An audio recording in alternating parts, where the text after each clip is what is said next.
El presidente de Ecuador, Guillermo Lasso, dice que no tiene intenciones de volver a ser candidato a la presidencia de la República para las próximas elecciones convocadas de manera anticipada.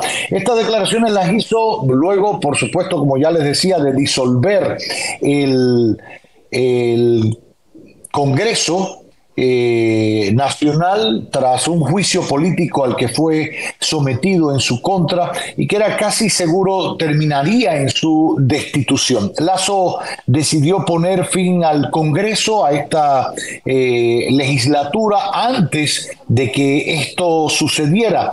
Y bueno, es lo que se llama una muerte cruzada o algo por el estilo, porque llamar, o sea, por decreto disolver el Congreso, que lo plantea la Constitución, implica convocar a elecciones. El Consejo Nacional Electoral debe convocar a elecciones legislativas y también presidenciales. Por esto, el comentario que hace Lasso ahora de que no se presentaría a unas nuevas elecciones. Parece que los números no le dan. Para hablar de este tema, me place muchísimo recibir una vez más en su casa a Elvis Calcaño. En esto no tiene nombre, las cosas de la vida. Siempre hablábamos, yo en Santo Domingo y usted en Ecuador. Hoy yo estoy en Ecuador y usted está en Santo Domingo. Así es, Cavada. Un honor estar aquí. Cosas de la vida y siempre agradecido por la invitación. Una coincidencia estar acá por razones personales y que me tocó vivir este momento de la decisión del presidente Lasso comparecer ante el Congreso para el inicio de su juicio político y después, casi unas horas después, 12 horas después, decretar el fin del Congreso y llamar a elecciones. Expliquemos un poquito las razones, el contexto en que se da esto, Elvin. Esta posición ahora de Lasso de no concurrir como candidato, ¿qué plantea para el escenario político de Ecuador? Sí, el escenario, el contexto, digamos, es el siguiente, y se podría decir que inicia el año pasado, en junio del año pasado en Ecuador, cuando hablábamos yo desde Ecuador y usted estaba aquí en Santo Domingo. Ya en ese momento, en junio del 2019, ocurre algo, que es que se rompió la alianza que sostenía Lasso, su alianza con la alianza que él tenía con una parte del Congreso. Eso se rompe y ocurrió también en el marco de unas grandes movilizaciones que hubo en Ecuador en junio del año pasado, y ya ahí en ese momento hubo un proceso a Lasso de impeachment en aquel momento, donde se hizo una votación que no se alcanzaron los votos para destituirlo. Por lo tanto, el contexto en sentido general que hay en Ecuador es de una gran inestabilidad, producto de la ruptura de la alianza que mantenía Lasso con el sector que digamos que lo sostenía, que esa alianza era bastante sui generis, porque incluía una parte de la izquierda, del partido Pachacutic, que es el brazo político del movimiento indígena, incluía parte de la llamada izquierda democrática, que digamos un sector de centro socialdemócrata, y lo que le llaman la bancada del BAN en Ecuador, que es la bancada nacional, que ahí gravitan partidos, el de Lasso, que tiene pocos asambleístas, que así se dice en Ecuador, que es unicameral, solo hay asambleístas, que serían como los diputados que tenemos aquí en República Dominicana, y ahí con eso Lasso mantenía, digamos, su gobierno estable, pero eso se rompió. Y entonces lo que pasa ahora es que hubo un informe de un medio noticioso ecuatoriano que se llama La Posta, que es muy famoso allá, muy conocido. Sí.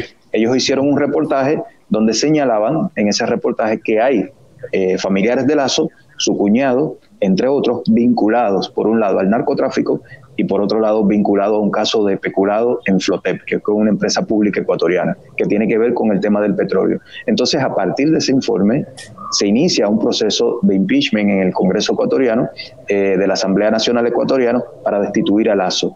Y ese proceso, que tuvo todo un recorrido judicial, ya se iba a votar este sábado o domingo. Y Lasso, ante el hecho de que era casi seguro que fuera destituido, porque se necesitan 92 votos para destituirlo, que son 2/3 del Congreso, y eso estaba ya prácticamente amarrado entre tanto los sectores del correísmo, varios de los sectores de la izquierda, sectores de los indígenas y de la propia derecha, el Partido Social Cristiano, que tiene una base fuerte ahí en Guayaquil, ya estaba prácticamente seguro que son 92 votos. Entonces Lasso activa un mecanismo, que es el artículo 134 de la Constitución ecuatoriana, mediante el cual el presidente puede disolver el Congreso y darle al CNE, al Consejo Nacional Electoral, el mandato para que llame a elecciones. Y eso es lo que ha pasado fundamentalmente.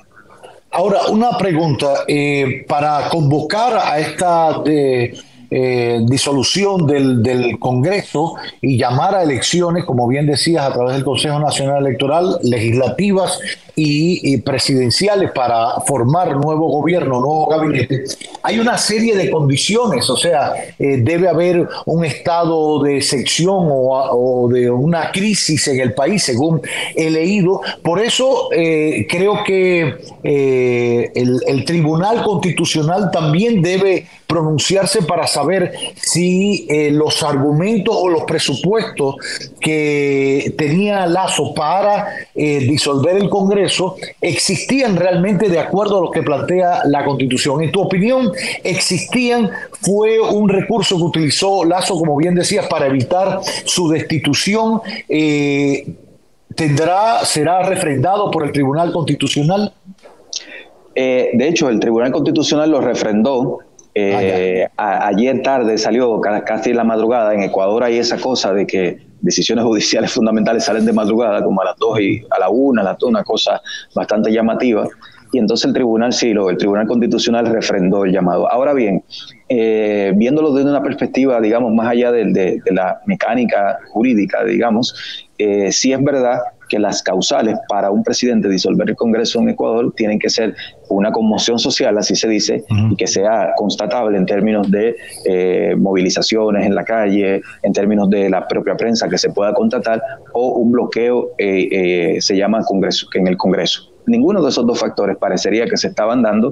El Tribunal Constitucional sí lo avaló. Hay que tener en cuenta también que Ecuador vive en este momento, digamos, en un contexto muy particular, que fue lo que se inició en el 2018, donde hubo una consulta mediante la cual se desmanteló buena parte de la institucionalidad que había creado el presidente Correa del 2007 al 2017, y con esa consulta una de las cosas que se hizo fue renovar por completo del Tribunal Constitucional. Entonces son unos jueces que tienen, digamos, una virada bastante cercana a los sectores articulados alrededor de Lasso, tanto los que ahora rompieron con él como los que todavía están con él, y ese tribunal era bastante previsible que pudiera haber un pronunciamiento a favor de eso. Ahora, desde un punto de vista de lo político, lo que vamos a ver en Ecuador ahora, me parece a mí, en ese marco, es una reconfiguración del escenario electoral. Ya se está hablando de candidatos. Las elecciones van a ser el 22 de agosto, la primera vuelta, y la segunda vuelta tiene que celebrarse el 19 de octubre. Entonces ya va a haber elecciones en Ecuador. Con esta decisión del Tribunal Constitucional, donde refrendan la medida de Lasso, hay elecciones. Y entonces ya se está dando lo que va a venir en Ecuador, que es una reconfiguración del escenario electoral. Los sectores de la derecha, del centro y de la izquierda van a tener que articularse, van a tener que tener candidatos, van a tener que reconfigurarse en términos de proponer otro tipo de programas y agendas vinculados a las actuales preocupaciones de Ecuador, donde el tema de la inseguridad hoy día es el tema número 1 en Ecuador. Fíjense en lo siguiente, Ecuador hoy día tiene 2 de las ciudades más peligrosas del mundo, que están entre las 20 donde más personas matan per cápita del planeta: Guayaquil y Esmeraldas. Y Ecuador fue, hasta el 2017, el segundo país más seguro de América Latina después de Chile. Ha habido, como consecuencia del desmantelamiento institucional en ese país, un resquebrajamiento de sus indicadores sociales, que se está traduciendo ahora en un tema de violencia, desempleo. Ecuador fue, hasta el año pasado, donde tenía datos, el país que más migrantes generaba hacia los Estados Unidos después de Venezuela, y eso no sale mucho digamos, en los medios internacionales. Ante esa situación, digamos, hoy día va a haber un escenario electoral ecuatoriano donde los distintos sectores van a tener que replantearse frente a la sociedad.